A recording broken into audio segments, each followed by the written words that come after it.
Morning. Our first case this morning is Sandra Simon versus the Bank of America. May it please the Court. I'm Larry Metsch. I represent the appellant Sandra Simon. This is an appeal from the judgment of the Circuit Court granting a summary judgment of foreclosure in a residential foreclosure Mr. Metsch, case. would you like to reserve a couple of minutes for rebuttal? 2 will be fine. Thank you, Your Honor. The basic problem comes out here is that we had an institution in the Dade County Circuit Court called the Master Foreclosure Calendar. This case came on to be heard before the Master Foreclosure Calendar judge, retired County Court Judge Marvin Gilman. I have to confess, Your Honors, it's quite clear in the paperwork, I wasn't there at the time. I was traveling in Israel, attending my wife's bat mitzvah in Jerusalem. Mr. Arthur Tippard, a very, very old friend of mine, appeared at that hearing. We did not have a court reporter. Mr. Tippard reported to me what happened. I'd be happy to relate to you what he told me. I spoke to him again this morning. He's traveling, getting ready for a case. He's in Gibraltar this morning, and he again confirmed to me what happened. Judge Gilman told him he had no... Mr. Metsch, you know very well that appeals are based upon a record. Right. We did not have a court reporter, Your Honor. You do not have a record? Not The of that. issue raised on appeal has nothing to do with Judge Gilman or any other county court judge. You raised an issue in this case. If you wish to argue it, please do so. The only argument we have then, Your Honor, under these circumstances, that we contend it was an abuse of discretion for the circuit judge, the acting circuit judge, Judge Gilman, to deny our motion for continuance. The motion for continuance was timely filed. It was noticed. We wanted to take the deposition of the person who had signed the affidavit upon whom the motion for summary judgment depended. The rule says that the affidavit has to be on personal knowledge. It has to be admissible in evidence. And in the 47 years of practice that I've had as a lawyer, I've never had an occasion until this one in which a court denied me the opportunity to take the deposition of an affiant as a prelude to a motion for summary judgment. Maybe you've never had a case where it didn't matter what that witness had to say. It matters, Your Honor. It matters in every case. You can't just say it doesn't matter because we don't know what could have happened. Your affirmative defense in this case, Mr. Metsch, was that that there was no standing, correct? That's correct. Promissory note was put into evidence. The mortgage was given to the trial court. They're of record, and the assignment is recorded and in the record, and it was recorded 1 day before the foreclosure complaint was filed. Correct? There are documents in the file that say that. Yes, Your Honor. This is a documentary case. That was the only defense you raised. You did not dispute default. Sure, I denied default. I filed an answer. We filed denials. No. You did not dispute that your client, there was no dispute on the record that your client had not paid. Your Honor, we had a... So what was there to discover? I have no idea what there would be to discover until I take the deposition. Then in that case, this is a frivolous appeal. Your Honor, here's the problem. In order for them to move for summary judgment, they have to file an affidavit. And they did file an affidavit. And the rule says that when an affidavit is filed, I'm entitled to go and take the deposition of the person who made the affidavit. In fact, I presented the case to the judge through Mr. Tippard at the time, and it holds exactly that. Harbin, Covington, and Thomas, LLC versus W&C Mortgage Corporation, First DCA, April 17, 2012, 85 Southern 3rd, 558. It says exactly that. What we have here now is a tension in the system. Yes, Your Honor could certainly take the position that we had nothing to defend on. But there is something called due process. There is something called the Florida Rules of Civil Procedure. There is something called procedural justice here. If they're going to come into court with an affidavit, which they needed to get the motion for summary judgment before the court, I'm entitled to take the affidavit of the person who took it. What we really have here is a situation where the judge had no discretion, or at least he felt he had none, to give me the opportunity to take the most basic discovery allowed under the rules. If, in fact, we're going to have this approach, we might as well just take the case away from the courts and do strict foreclosure. So, Mr. Metsch, what efforts have been made to to take that deposition prior to the hearing? Had a subpoena been, or notice of taking deposition been sent out? Your Honor, we only had about 7 days. I called up the counsel for the The litigation went on for a couple of years, didn't it? I was only hired about 6 weeks, 4 Well, or does 5 that weeks matter? before. I It mean, matters to me. Well, wait a minute.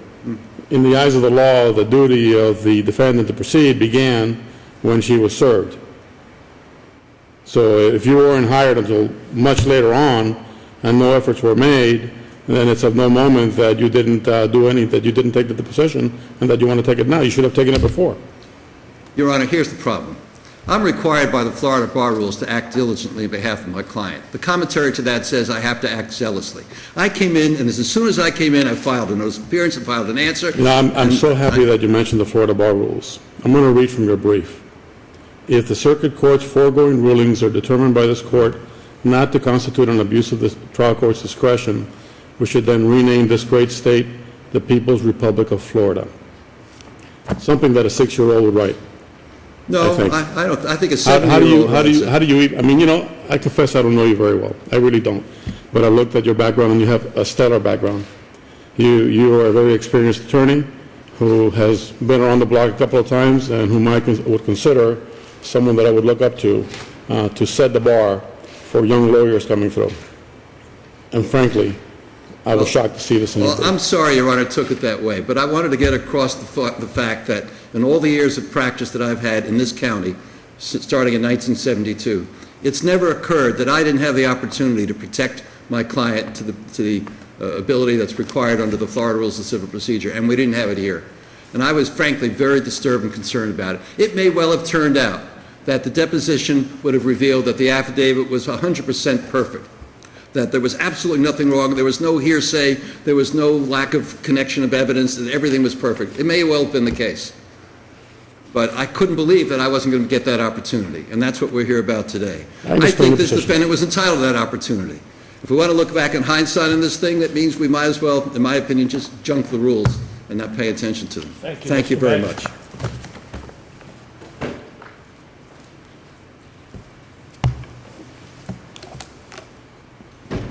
Morning, Your Honors, and may it please the Court, Ron Gachet, Shapiro, Fishman, and Gachet, representing Bank of America.